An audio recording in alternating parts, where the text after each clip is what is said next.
encore, éternel, mon roi, mon Dieu, scruter ta parole, éternel, mon roi, mon Dieu. Bénis cette parole, éternel, mon roi, mon Dieu. Qu'elle demeure, éternel, mon roi, mon Dieu, à jamais, Seigneur, gravée dans le cœur de tes enfants. Éternel, mon roi, mon Dieu, que tu puisses, éternel, mon roi, mon Dieu, enlever en moi, Seigneur, tout ce qui vient de la chair. Et Saint-Esprit de Dieu, mets l'émotion, m'élève, éternel, afin que je puisse parler à tes enfants. Au nom tout-puissant de Jésus-Christ de Nazareth, nous avons prié. Merci, Seigneur. Amen. Alléluia. Merci, éternel, Seigneur du Tout-Puissant. Docteur Dieu, que l'Éternel vous bénisse. Le titre de mon message aujourd'hui, c'est l'accord. Soyons en accord. Amen. Alléluia. Le pasteur disait tout à l'heure que nous ne recevons pas les serviteurs de Dieu. Nous ne les reconnaissons pas comme de véritables envoyés de Dieu. Amen. Alléluia. Tout ça parce que nous ne nous accordons pas avec les serviteurs de Dieu, parce que nous ne nous accordons pas avec celui qui l'a envoyé. Au lieu d'être en accord avec lui, nous le combattons. Amen. Alléluia. Parfois, nous combattons les serviteurs de Dieu dans la prière. Nous combattons les serviteurs de Dieu par les gestes, par nos paroles. Alléluia. Le pasteur a pris l'exemple des serviteurs de Dieu, mais parfois c'est l'Église. Parfois, nous ne sommes pas en accord dans les églises. Parfois, nous combattons les églises. Parfois, nous bafouons les églises. Parfois, nous salissons les églises. Parfois, nous disons aux gens de ne pas venir dans des églises. Parfois, lorsque nous savons qu'il y a des manifestations, qu'il y a des serviteurs, les gens même qui se trouvent dans l'église vont à l'extérieur et dire aux peuples qui sont dehors de ne pas venir, de ne pas participer, de ne pas encourager. Tout ça par manque d'accord, bien-aimés. Amen. Alléluia. Donc nous allons voir l'accord dans l'église ce matin. Amen. L'accord dans l'église, l'accord dans la prière, l'accord entre frères et sœurs, l'accord entre hommes et femmes. Alléluia. Parce que c'est à ce que l'Éternel nous appelle. Disons-nous bien que si dans une église nous ne sommes pas en accord, l'église ne peut pas avancer. Une église qui est en accord, le Saint-Esprit agit et le Saint-Esprit fait cette église avancer. Amen. Même les serviteurs de Dieu, si chacun dans une église, dans son poste là où il est vraiment à son poste, amen, il se tient comme une sentinelle. Là où l'Éternel l'a mis, amen, chacun est en accord dans la place où l'Éternel l'a mis, l'Éternel va agir, le Saint-Esprit va agir, amen. Parfois même avec la chorale, nous ne sommes pas en accord. La chorale chante d'une certaine manière, l'église chante d'une autre manière, alléluia. Tout ça manque d'accord, le Saint-Esprit ne peut pas agir. On vient de voir ce matin, l'Éternel disait, le pasteur disait qu'à travers la louange et l'adoration de ce matin, amen, qu'il y a eu un temps prophétique. Pourquoi? Parce que nous étions en accord, tout simplement. En accord avec la personne qui jouait, amen. L'Église a essayé de suivre, amen. Et puisqu'il y avait l'accord entre nous et les dirigeants, amen, au niveau de la musique, le Saint-Esprit a pu se manifester. Nous avons senti sa présence, n'est-ce pas? Tout ça à cause de l'accord. N'est-ce pas, bien-aimé? Amen. N'est-ce pas, bien-aimé? Amen. Amen. Alléluia. La sœur qui dansait tout à l'heure, elle était en accord avec ce que le Saint-Esprit disait de faire. Amen. Alléluia. Et le pasteur l'a encouragé de danser encore plus pour l'Éternel. Comme le pasteur lui disait, ce que les autres disent, c'est pas grave. Du moment où toi tu es en accord avec Dieu, tu es en accord avec ce que l'Éternel te dit de faire, c'est ce qui est important. Si l'Éternel te dit ne bouge pas, tu ne bouges pas. Si l'Éternel te dit maintenant bouge, tu bouges. Tant que l'Éternel ne t'a pas parlé, tu ne bouges pas. Mais puisque l'Éternel a parlé, toi tu as bougé, amen, et l'Éternel a agi. Amen. Donc nous allons parler de ce sujet qu'est l'accord. Nous allons voir déjà l'accord dans la prière. On va aller dans Acte 2. Acte 2, on va prendre à partir du verset 1er. Acte 2, à partir du verset 1er. Bien-aimés, l'Éternel nous appelle à être en accord. Par manque d'accord, il ne peut pas faire beaucoup de choses. Et si nous sommes en accord, il va agir. Amen. Alléluia. Donc nous disons que nous allons dans Acte 2. Amen. Merci Seigneur. Dans Acte 2, et nous allons prendre à partir du verset 1er. Acte 2, à partir du verset 1er. La Bible nous dit, lorsque le jour de la Pentecôte arriva, ils étaient tous ensemble dans le même lieu. Amen. Qu'est-ce que nous voyons ici? Nous voyons déjà l'accord. Ils étaient tous ensemble. Et ils étaient où? Dans le même lieu. Tout à coup, il vient du ciel un bruit comme celui d'un souffle violent qui remplit toute la maison où ils étaient assis. Les langues qui semblaient de feu et qui se séparaient les unes des autres leur apparurent. Elles se posèrent sur chacun d'eux. Ils furent tous remplis d'Esprit Saint et se mirent à parler en d'autres langues selon ce que l'Esprit leur donnait de s'exprimer. Amen. Alléluia. Donc ici, ce passage, on appelle la descente du Saint-Esprit, le baptême du Saint-Esprit, le jour où vraiment le Saint-Esprit est venu sur l'Église. Tout cela a été possible. Pourquoi? Pourquoi? Parce que tous ceux qui étaient dans l'assistance, ils étaient tout simplement en accord. Déjà, ils étaient en accord avec ce que Jésus-Christ lui-même leur avait dit. Jésus-Christ leur avait dit de rester dans ce lieu, amen, et il leur enverrait le consolateur. Ils étaient déjà en accord avec ce que Jésus-Christ leur avait dit. Restez dans ce lieu, je vous enverrai le Saint-Esprit. Donc il y avait déjà l'accord entre les disciples, ceux qui avaient suivi Christ, et avec ce que Jésus-Christ de Nazareth leur avait dit. On voit qu'ils n'étaient pas disparates. Chacun n'était pas de son côté. Chacun n'attendait pas la venue du Saint-Esprit dans sa maison. Qu'est-ce qu'ils ont fait? Ils se sont mis ensemble, ils se sont réunis. La Bible nous dit qu'ils étaient tous ensemble, ils étaient tous dans le même lieu. C'est-à-dire qu'il y avait unité de prière entre eux. Il y avait accord. Amen. La Bible nous dit, amen, que le Saint-Esprit se posa sur chacun d'eux. On voit ici que le fait qu'ils étaient en accord, chacun a reçu sa part, chacun a reçu sa portion. Personne n'a été oublié. Amen. Le Saint-Esprit, quand il a vu l'accord, il a vu l'unanimité, il a vu l'unité dans la prière, il a vu que le peuple qui était présent dans ce lieu-là, ce jour-là, formait un seul cœur et formait une seule âme. Il est descendu et il a béni chacun d'eux. La Bible nous dit qu'ils étaient tous remplis du Saint-Esprit. Amen. Le mot tous est très important. C'est-à-dire qu'aucun d'eux n'est passé à côté, aucun d'eux n'a été oublié. La promesse que Jésus-Christ leur avait donnée a été pour tout le monde sans exception. Le verset 4 nous dit, ils furent tous remplis d'Esprit Saint et se mirent à parler dans d'autres langues selon que l'Esprit leur donnait de s'exprimer. Donc le Saint-Esprit ce jour-là avait béni tout le monde. Il avait béni hommes et femmes. Peut-être qu'il y avait des enfants, il a aussi béni tout le monde qui était là. Pourquoi il a béni l'Église de cette manière? Tout simplement parce que l'Église était en accord. Amen, alléluia. L'Église était en accord, ils étaient en unité de prière. Il y avait la paix entre eux. Il y avait la paix entre eux, il y avait l'harmonie. Lorsqu'il y a la paix, il y a l'harmonie dans une église, le Saint-Esprit va descendre, le Saint-Esprit va agir. Amen. Tout cela, il faut être sensible à ce que le Saint-Esprit veut. Quand on a le discernement du Saint-Esprit et on voit dans quel sens il veut aller, on voit où est-ce que le Saint-Esprit veut nous emmener. Alléluia. Le Saint-Esprit, lorsqu'on voit qu'on est dans son courant, amen, qu'on suit l'eau, qu'on est en train de suivre ce qu'il est en train de se déverser, le Saint-Esprit se réjouit et le Saint-Esprit agit. Bien-aimés, vous qui étiez là ce matin, c'est justement ce que nous avons vécu aujourd'hui. Amen. Peut-être que chacun chantait en langue à sa manière, amen, mais selon la manière dont le Saint-Esprit lui donnait de s'exprimer. On a vu que c'était agréable à Dieu, nous avons senti sa présence, nous avons senti qu'il était là, tout simplement parce qu'il avait l'accord. Amen. Toujours dans Actes, nous allons aller dans Acte 12. La Bible nous dit dans Acte 12 à partir du verset 5. Amen, alléluia. Acte 12 à partir du verset 5. On ne va pas prendre tout le passage, parce que c'est un passage que nous connaissons très bien. Comment, à cause de la prière de l'Église, Pierre qui était en prison a pu avoir la délivrance. Amen. On va lire uniquement le verset 5. Le verset 5 nous dit, Pierre était donc gardé dans la prison sans relâche, la prière de l'Église vers Dieu. La prière montait de l'Église vers Dieu pour lui. Qu'est-ce qu'on voit encore ici? L'accord dans la prière. Lorsqu'il y a l'accord dans la prière, le miracle se produit. On ne va pas prendre tout le passage, mais même le verset 7. Le verset 7 nous dit, « Et voici qu'un ange du Seigneur survint, et qu'une lumière brilla dans la cellule. L'ange réveilla Pierre en le frappant au côté, puis lui dit, « Lève-toi promptement. » Les chaînes tombèrent de ses mains. Amen. Lorsque l'Église est en accord, ça pousse Dieu à déléguer des anges. Lorsque l'Église est en accord, le ministère des anges est libéré. Lorsque l'Église est en accord, les anges sont là, ils sont en train de se mouvoir dans la salle, ils sont en train de prendre la requête de chacun, ils sont en train de prendre la louange et l'adoration de chacun et ils sont en train de le déverser vers Dieu. Lorsque l'Église est en accord, la louange et l'adoration qui va sortir de ta bouche, ce sera un parfum de bonne odeur que les anges pourront prendre et aller déverser devant le trône de Dieu. Mais lorsqu'il n'y a pas l'accord, mon frère, ma soeur, ton louange, ton adoration n'aura pas une bonne odeur, mon frère, ma soeur. Ça aura l'odeur des ténèbres, alléluia. Ça aura l'odeur de ce qui ne plaît pas à Dieu. Et les anges ne peuvent pas prendre une telle louange, une telle adoration et l'emmener devant le trône de Dieu. L'accord dans une église, l'accord dans la prière, fait ouvrir les églises des cieux.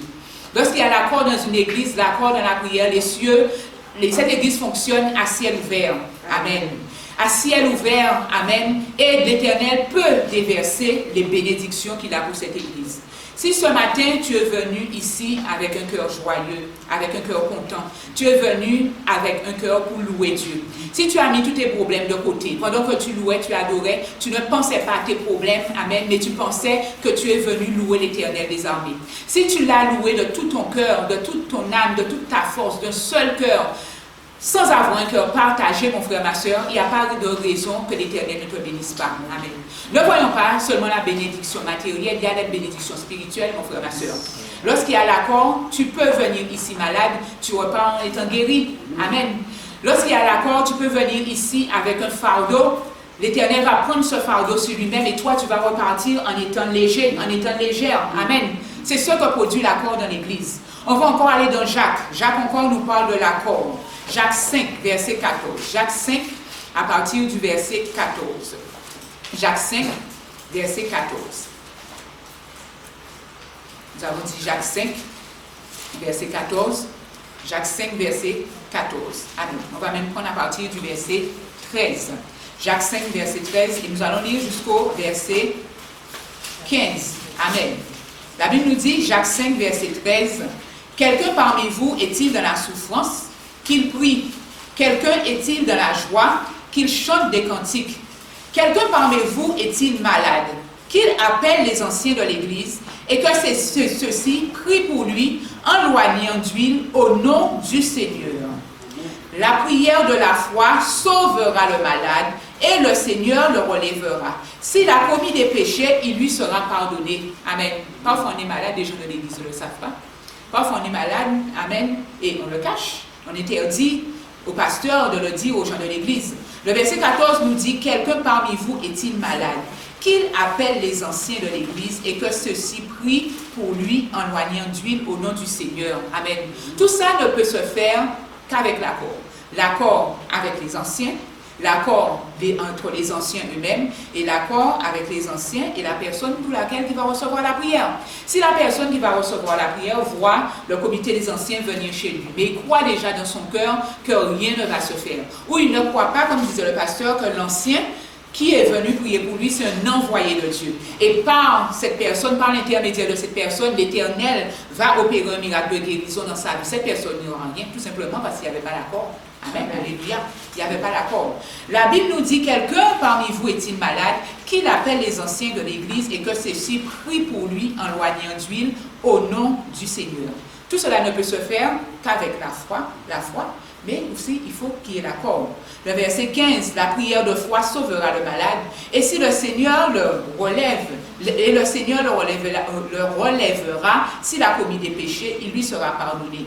La Bible nous dit, verset 16, confessez donc vos péchés les uns les autres, priez les uns pour les autres. Avons-nous la force de faire ça? Prier les uns pour les autres. Est-ce que dans ta prière, ce n'est pas une prière égoïste, où tu penses qu'à toi, où tu penses qu'à tes besoins personnels, où tu penses qu'à les besoins de ta famille? Est-ce que tu penses à prier pour quelqu'un, tu sais, qui a une difficulté? Est-ce que tu penses à prier pour quelqu'un, tu sais, qui passe par un moment difficile? Tout cela ne peut se faire que si tu as l'amour de Dieu dans ton cœur. Alléluia. Même si la personne ne te le dit pas, le Saint-Esprit de Dieu peut te révéler que cette personne a une difficulté et il faut que tu intercèdes pour elle. Alléluia. Donc, confessez donc vos péchés les uns les autres, priez les uns pour les autres, afin que vous soyez guéris. Amen. Alléluia. Ça veut dire que quand il y a l'accord, amen, entre les membres d'une église, cet accord va produire la guérison dans la vie de la personne pour laquelle on prie. La prière agissante du juste a une grande efficacité. Amen. S'il n'y a pas d'iniquité dans ton cœur, s'il n'y a pas des choses qui peuvent faire que tu sois une pierre d'achoppement pour que le Saint-Esprit puisse agir dans l'Église, puisse agir dans la vie du frère ou de la sœur, la Bible nous dit que la prière agissante du juste a une grande efficacité. Amen.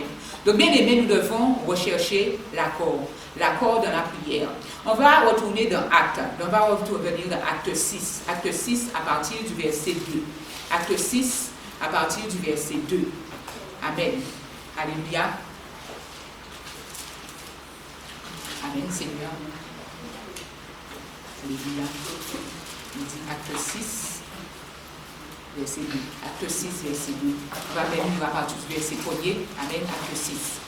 La Bible nous dit, en ces jours-là, comme les disciples se multipliaient, les hellénistes murmurèrent contre les Hébreux parce que leurs veuves étaient négligées dans le service quotidien. Les 12 convoquèrent alors la multitude des disciples et dirent, « Il ne convient pas que nous délaissions la parole de Dieu pour servir aux tables. C'est pourquoi, frères, choisissez parmi vous 7 hommes de qui l'on rende un bon témoignage, remplis de l'esprit et de sagesse, et nous les chargerons de cet emploi. Pour nous persévérerons dans la prière et le service de la parole. Le disciple plut à toute la multitude.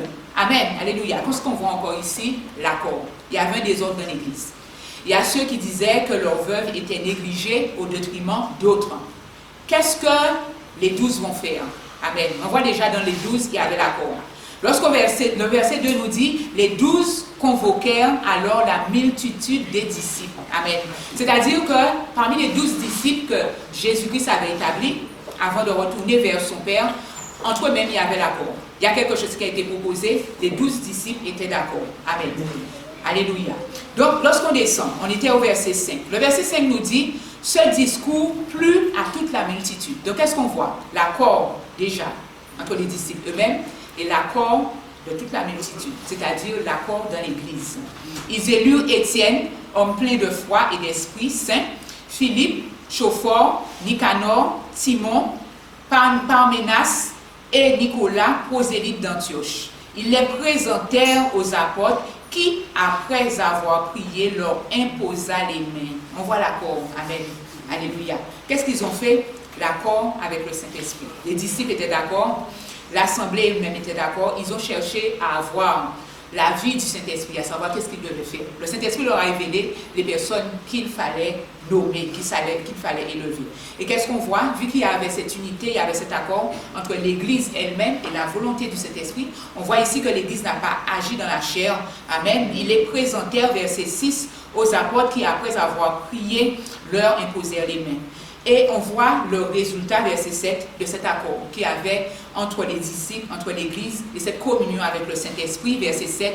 La parole de Dieu se répandait, le nombre des disciples se multipliait beaucoup à Jérusalem et une grande foule de sacrificateurs obéissaient à la foi. On sait que les sacrificateurs, ce sont eux qui livrent Jésus. Ils ont livré Jésus, ce sont eux les premiers qui se sont opposés à Jésus. Ce sont bien les hommes de Dieu, les premiers qui se sont opposés à Jésus. Et justement, ce sont eux qui ont livré Jésus à la croix en poussant des païens à mentir pour chercher un prétexte pour accuser Jésus. Amen. Qu'est-ce qu'on voit? Vu qu'il y avait l'accord, le Saint-Esprit pouvait opérer. Le verset 7 nous dit, la parole de Dieu se répandait, le nombre des disciples se multipliait.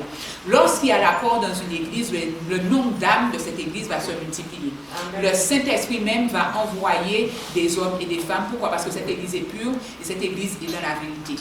Il n'y a pas d'iniquité, il n'y a pas d'instrument de trouble. Amen. Quand il y a l'accord, vous savez, Dieu ne va jamais envoyer ses enfants qui sont dehors. C'est la volonté de Dieu que ceux qui sont dehors, qui sont hors de la bergerie, entrent. Mais si Dieu voit que dans l'église il y a la pagaille, Dieu va attendre que l'ordre se rétablisse dans l'église avant d'envoyer ses enfants. Et tant que l'ordre ne se fait pas, s'il faut que l'Éternel frappe, il va frapper pour que l'ordre puisse avoir dans l'église. On voit ici la parole de Dieu se répandait, le nombre des disciples se multipliait. On vous dit se multipliait, mais se multipliait beaucoup. Amen, alléluia. Se multipliait beaucoup à Jérusalem. Une grande foule de sacrificateurs obéissaient à la loi. Donc on voit que même ceux qui étaient contre Christ, amen, eux-mêmes, ils obéissaient à la loi. Pourquoi? Parce qu'ils voyaient l'amour, l'unité, comment au sein des premières communautés chrétiennes, les hommes et les femmes formaient un seul cœur et une seule âme. Quand on ne forme pas un attelage disparate, on est dans l'unité, on est dans l'accord, le Saint-Esprit peut agir à volonté. Amen. Il peut agir à volonté. Comme on a vu au jour de la Pentecôte, il peut s'opposer sur chaque personne. Il peut venir oindre, il peut venir bénir chaque personne. Nous continuons dans Luc. Luc 10, à partir du verset 1. Luc 10, à partir du verset 1. Luc 10, nous avons dit à partir du verset 1. Luc 10, verset 1. On va prendre d'abord le verset 1, ensuite on va descendre, on va aller au verset 10. Luc 10, verset 1. La Bible nous dit, Luc 10, verset 1, après cela, le Seigneur désigna encore 70 autres et les envoya devant lui 2 à 2, dans toute ville et tout endroit où lui-même devait aller. Amen. Alléluia. Et on va aller au verset 17. On va aller au verset 17. Amen. Alléluia. Verset 17. Merci Seigneur. Alléluia. J'ai à cœur de lire le verset 10 parce que ça reprend ce que le pasteur disait tout à l'heure. Le verset 10 nous dit, Mais dans quelque ville où vous entriez, là où on vous recevra, allez sur ces places et dites, amen, là où on ne vous recevra pas, nous secouons contre vous la poussière même de votre ville qui s'est attachée à nos pieds. Sachez pourtant que le royaume de Dieu s'est approché. Amen. Qu'on ne reçoit pas les disciples de Dieu. Il faudrait même monter. Amen. Alléluia. Même au verset 5. Le verset 5 nous dit, dans quelque maison que vous entriez, dites d'abord que la paix soit sur cette maison. S'il s'y trouve un enfant de paix, votre paix reposera sur lui, sinon elle reviendra sur vous. Ça revient exactement à ce que le pasteur nous dit. Si tu crois au serviteur que Dieu a envoyé, la grâce de Dieu va reposer sur toi. Mais si tu ne crois pas, la grâce que le serviteur voulait déposer sur toi va retomber sur le serviteur lui-même. Le verset 7 nous dit, demeurez dans cette maison, mangez et buvez, ceux qui s'y trouvent, car l'ouvrier mérite son salaire. Ne passez pas de maison en maison. Dans quelque ville que vous entriez et où l'on vous recevra, mangez ce qu'on vous présentera. Amen, alléluia. Qu'est-ce que Dieu disait? De chercher des gens qui sont en accord avec vous. Amen. Restez dans une maison là où on est en accord avec vous. En accord avec l'évangile que vous prêchez, en accord avec la mission que je vous ai envoyé faire. Verset 9, guérissez les malades qui s'y trouvent et dites-leur, le royaume de Dieu s'est approché de vous. C'est-à-dire que quand tu reçois le serviteur de Dieu, la bénédiction, la provision que Dieu a envoyée avec le serviteur va tomber sur cette maison. Amen. Guérissez les malades. S'il y a l'accord dans cette maison, l'accord avec le serviteur de Dieu, la guérison, s'il y a quelques malades dans cette maison, cette personne sera guérie. Amen. Vous voyez, je n'ai pas pris ce passage, mais il y avait une femme dans la Bible, je crois que c'est la femme Sunamite. La Bible nous dit que chaque fois qu'Élisée descendait, passait par son pays, cette femme recevait Élisée. Amen. Et Élisée avait l'habitude, chaque fois qu'il descendait de la ville, de résider chez cette femme. Et un jour, cette femme a eu à cœur de construire une petite chambre pour Élisée, de mettre un lit, de mettre un bureau. Et à chaque fois qu'Élisée venait à cet endroit, Élisée se retirait dans la chambre haute pour pouvoir prier. Dans ce passage, on voit l'accord. Il y a eu l'accord entre la Sunamite et Élisée. Et puisqu'il y a eu l'accord, cette femme qui n'avait pas d'enfant, le Saint-Esprit a pu opérer. Le Saint-Esprit lui a dit, Élisée lui a dit, qu'est-ce qui te manque? Qu'est-ce que tu veux qu'on fasse pour toi? Est-ce que tu veux qu'on parle au roi? Elle a dit, j'ai tout. Mais Géasi qui savait qu'elle n'avait pas d'enfant, Géasi lui a dit, oui, mais elle n'a pas d'enfant. Amen. Et vu qu'il y avait cet accord dans cette maison, Élisée lui a dit, l'année prochaine, à cette même heure, tu vas tenir un enfant dans ton sein. Et c'est exactement ce qui s'est fait dans la vie de cette femme. Géasi était quelqu'un de particulier. Géasi, on sait qu'il a trahi Élisée.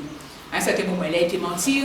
Lorsque Naaman est venu pour que Élisée puisse prier pour lui, pour qu'il soit délivré de sa lèpre, il a été dire qu'Élisée a demandé des tuniques et des vêtements de rechange. Et on voit que ce même Élisée, Géasi, avant que Élisée n'aille prier pour l'enfant, Élisée avait envoyé Géasi. Amen. Il lui avait dit de prier pour l'enfant. Il ne s'est rien passé. Pourquoi? Parce que Géasi lui-même n'était pas en accord avec Élisée. Alléluia.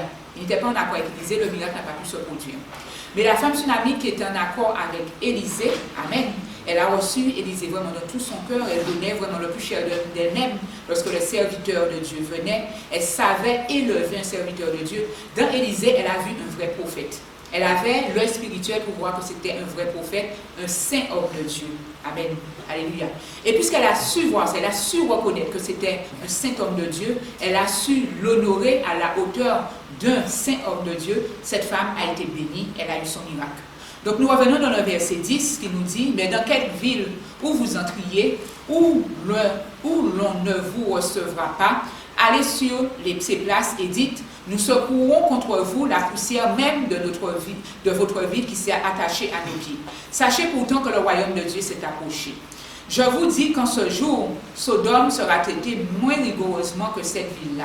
Malheur à toi, Chorazin, malheur à toi, Bethsaï, car si les miracles faits au sein de vous l'avaient été à Tyr et à Sidon, il y a longtemps qu'elles se seraient repenties avec le sac et la cendre.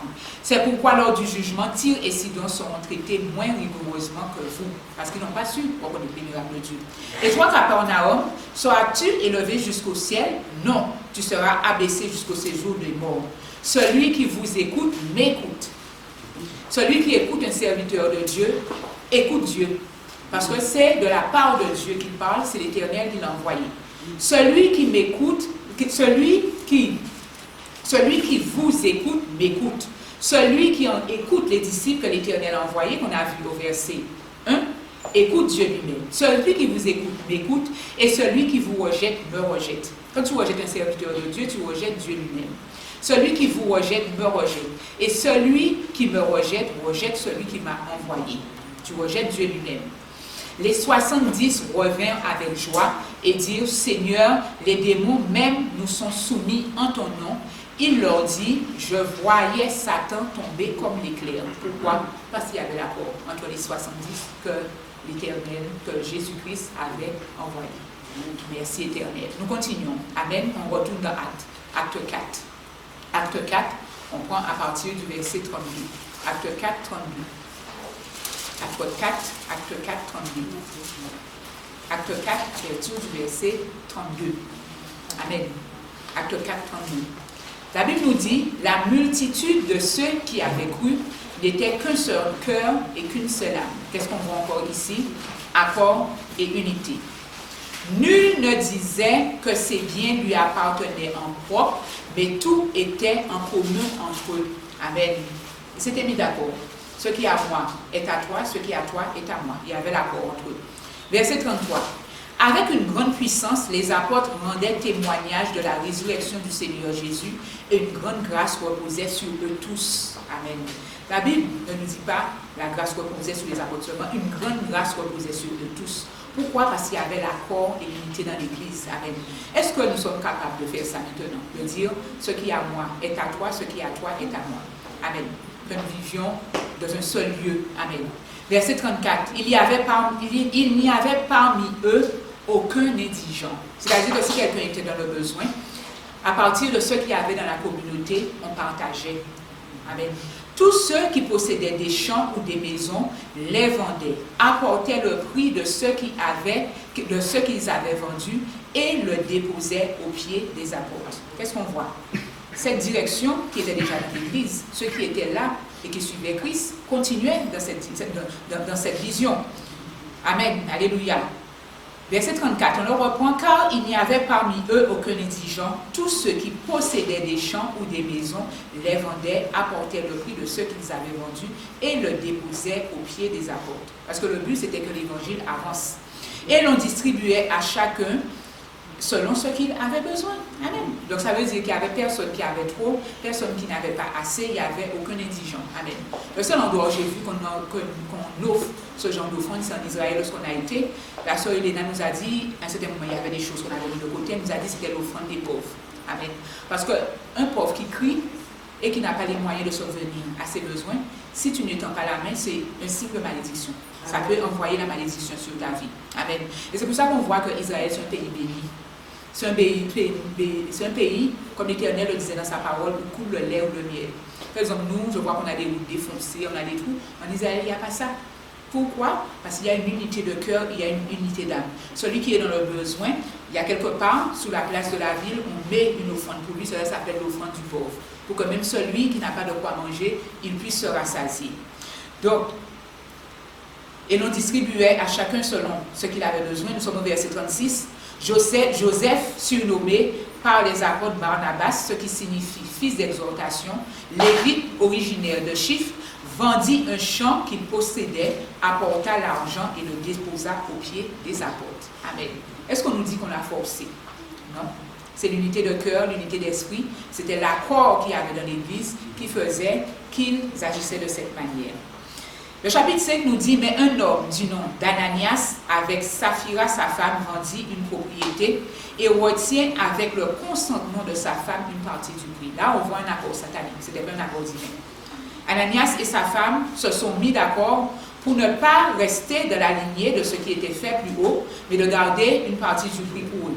Ils étaient entrés en quelque sorte dans le mensonge. Puis il apporta l'autre partie et le déposa aux pieds des apôtres. Pierre lui dit, Ananias, pourquoi Satan a-t-il rempli ton cœur au point de mentir à l'Esprit Saint et de retenir une partie du prix du champ. Lorsque tu l'avais, ne demeurait-il pas à toi?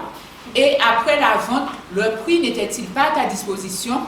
Comment as-tu mis en ton cœur une pareille action?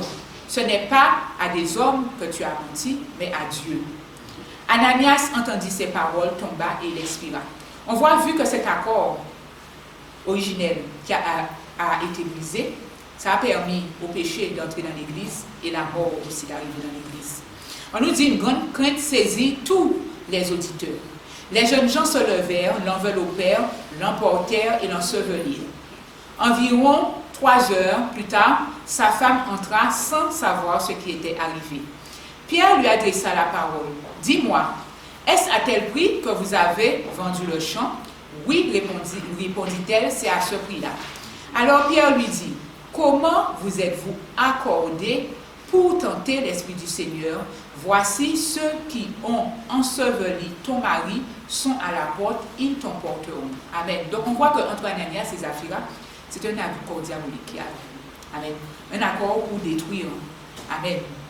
On nous dit verset 6, à l'instant, elle tomba de ses pieds et expira. Pierre n'a pas eu à la toucher. Le Saint-Esprit lui-même a fait ce qu'il avait à faire.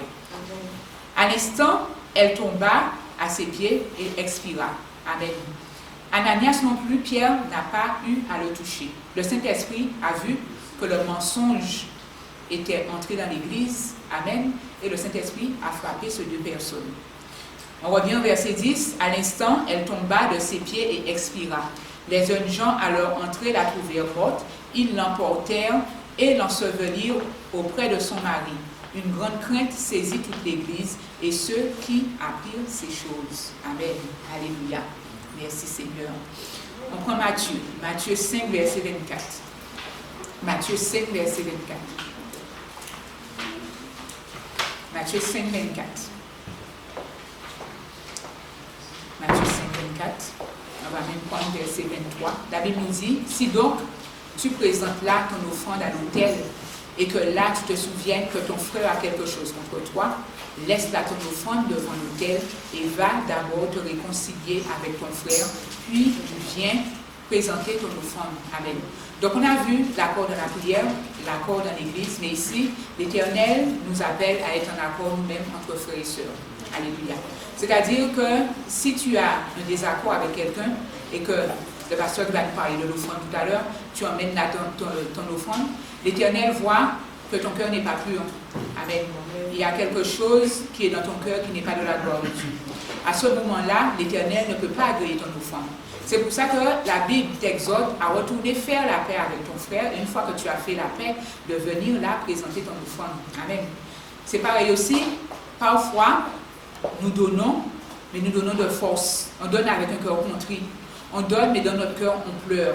Dans ton cœur même, il n'y a pas l'accord que tu puisses donner à Dieu. Dieu ne peut pas bénir ton offrande. Mon frère, ma soeur, nous sommes des êtres charnels. Parfois, Satan vient nous parler pour nous dire ne pas donner, ou Satan veut arrêter notre attention sur uniquement ce qu'on a donné. Quand ce genre de pensée vient dans ton cœur, chasse-le. Et demande à Dieu justement de guérir ton cœur. Demande à Dieu de purifier ton cœur. Demande à Dieu de changer ton cœur. Demande à Dieu de t'amener à un niveau pour que lorsque tu vas donner avec joie. Amen.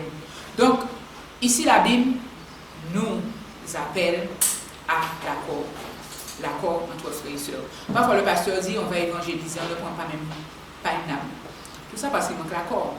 Alléluia. S'il y a l'accord, Dieu lui-même va envoyer les âmes vers nous et on va voir que l'Église va grandir et que l'Éternel lui-même va ajouter des âmes, beaucoup d'âmes, comme il l'a fait dans les passages qu'on a vus précédemment au sein des premières communautés chrétiennes. Et nous allons prendre le dernier passage. Amen. Éphésiens 4, verset 26. Éphésiens 4, verset 26. Éphésiens 4, verset 26. Amen. Qui nous dit, Amen, on va même prendre 25, à partir du verset 25, qui nous dit, c'est pourquoi rejeter le mensonge, on l'a vu à travers l'exemple d'Ananias et Saphira, et que chacun de vous parle avec vérité à son prochain. Si tu dis la vérité, tu en as pas, mon frère, ma soeur. Car nous sommes membres les uns des autres. Si vous vous mettez en colère, ne péchez pas. Que le soleil ne se couche pas sur votre irritation, ne donnez pas accès au diable. Amen. C'est-à-dire que si tu te mets en colère contre quelqu'un, mon frère, ma soeur, que le soleil ne se couche pas et que tu dormes avec cette colère. Je me rappelle, il y a une dame, je crois que c'est un témoignage que certains avaient déjà raconté ici. Lorsqu'on parlait d'un enlèvement, il y a une dame qui disait qu'elle avait été se coucher et s'était disputée avec son mari. Elle a été se coucher avec la colère contre son mari. Et pendant qu'elle a été se coucher, dans cet état, l'enlèvement est arrivé, elle est restée.